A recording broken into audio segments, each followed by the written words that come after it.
everyone, it's Susie here with her part 5 of her indoor living plants here in her atrium, which are the house plants that she has got in her atrium. Now today I am going to talk to you about Calatheas and Stromenthes and Sentimenthes, which are part of all the Maranta family. Over here I have got this beautiful, magnificent leafy Stromenthe, and this particular Stromenthe has got beautiful pink flowers, as you can see, and it flowers on the top, which is quite visible when you're looking at it, other than the other Calatheas that I have in my atrium. And they make a really good show, and a lot of people have it in their offices, and they use it as a living plant in their houses because of its beautiful colors. And from Stromenthe, I'd like to show you this particular one here. It's a rattlesnake plant, which is commonly known as, or it is also known as lancifolia. And they have a very nice, beautiful, longitudinal leaf, and I've got them in my atrium looking really nice, and it's been here for the last 3 years.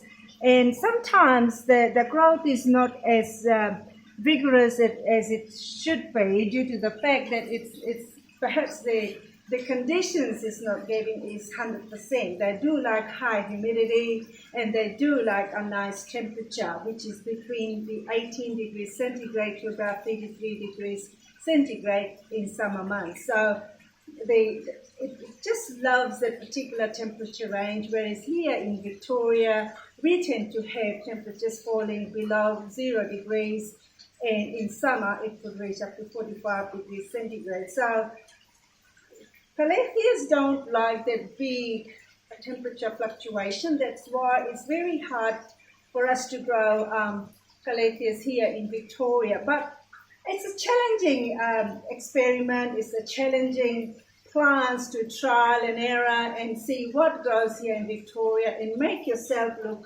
beautiful. Like here in my atrium, I feel as if I'm in a paradise amongst the tropical plants. And from the rattlesnake, here I've got obifolia, which has got plate-like leaves, huge leaves, and I've got 2 new ones coming up with the beautiful markings on them. And yet again, here in Victoria, it tends to get a bit yellowy, and what I do is normally I just cut them into a shape, which I have already done so. And every year, they haven't died, but it's a testing plant really to try here in Victoria. Here we have a grey star, which is another nice one of the Sentimenthe family, and same as here. We have another one of Sentimenthe family called Seto, I think. This particular one, let me check the name to make sure it is now Setosa, sorry. So both of them are Setosa. One is a grey star, and this one has got beautiful markings on them and beautiful flowers. If you can see them, these are the ones that when they flower, if you blink it, you're going to miss it. So there is a flower here, you can see, and this one has got flowers just coming, and over there as well. Here I'm looking at it so I can see the flowers coming. Here's another one, and this one here has got sort of yellowy flower ready to flower there. So as I say, if you blink it, you don't know, compared to the Stromenthe, which the flowers are on the top and highly visible. And this one has got nice velvety texture, which is really pretty. And this one is the Rufibaba, and it's doing reasonably well. It has got few marks here. Perhaps it's due to being cold. Other than that, it's doing quite well. And I'm going to stop my video here. I've got some plants there that has got symptoms, and let's discuss together and see what are the problems with some of the Calatheas I've got on the bench. See you soon. Hi there, I'm back again here with some other types of Calatheas that I have got in here, and these are the ones that need a bit of attention and some of the things that are not actually going well with them. I mean, it's all right for me to show you the 100% healthy plants, but sometimes it's nice to know how to fix the problem.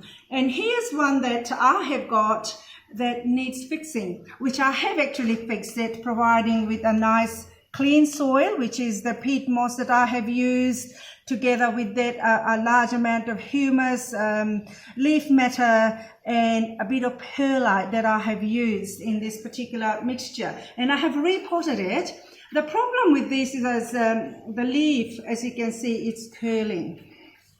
We always get all these members in Facebook groups saying, oh, my plant has curled, I don't know what's wrong with it. And normally it's due to the fact it's overwatering, because I think sometimes we nurture our plants too much, and that's where the problems are. When you nurture too much, you think that the house plant needs water every week. This one, somehow the bottom hole got blocked. So, and I didn't really take particular notice with it, and obviously the medium started to saturate or become really soggy, and all of a sudden a big pot plant full of this beautiful Burl Mark seed ended up with all the leaf curls like this. So I had to take, as soon as I saw it, I had to take action, and most of the rooting I had to take it off because it was rotting, because it was getting to root rot. So here I'm hoping that I've repotted this one and trying to survive a little bit and see how I go, and I will put a picture on Facebook to see whether or not I'm gonna get new leaves on it. From there, I would like to talk about this particular one, Makoyana. Last couple of years, this particular plant has done really well for me. It's got little nodes. It's interesting to see how Makoyana actually grows. And because the root systems are now hanging out of its holes, I really need to repot this because it's been sitting in this pot for 2 years. And first of all, the browning is telling me something is not quite right. Little blotches of browning on the leaves are also telling me that there is really something not quite right with this plant. Here it is. It's a good one to see the browning, blotching and all this. It really needs nutrients.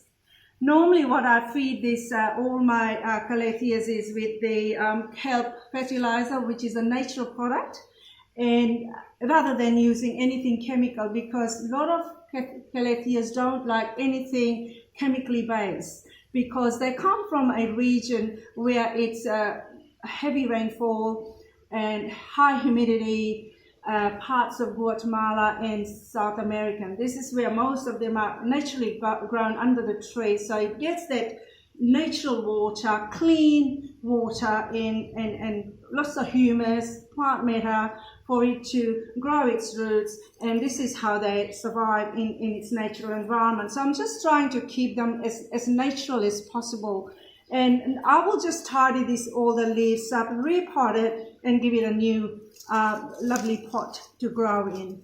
And here I have got Freddie. Excuse me. Freddie also needs a good cleanup, and it's been in his pots for nearly a year.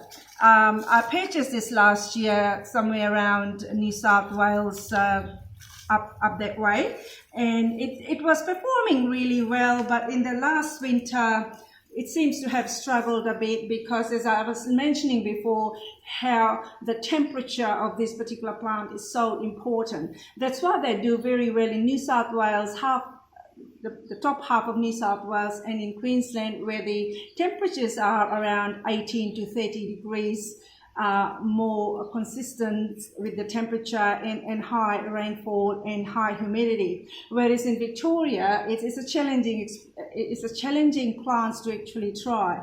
And here I have already got one cleaned up.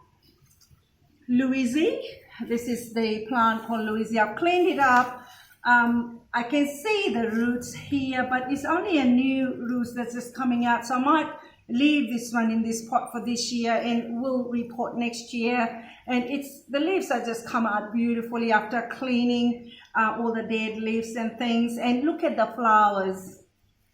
The flowers are just beautiful. I never knew actually this one flowered. And as I say, if you blink it, if you don't really take notice of your pot plants, the flowers come and go. And it's very hard to see when it's hidden amongst the leaves. Now, this is all I can talk about the pot plants really. The browning usually either is lacking water or too much water, so you've got to control how much you water, fertilize your plants. And if it's not a high humidity area, you can put pebbles at the bottom tray and lift your plant up, so it's not really sitting in the bottom tray in the water, but lift it up and give that high humidity that it needs. Other than that, hopefully you're enjoying, if you have got Calathea collection like me, and have a good day. See you later. Bye-bye.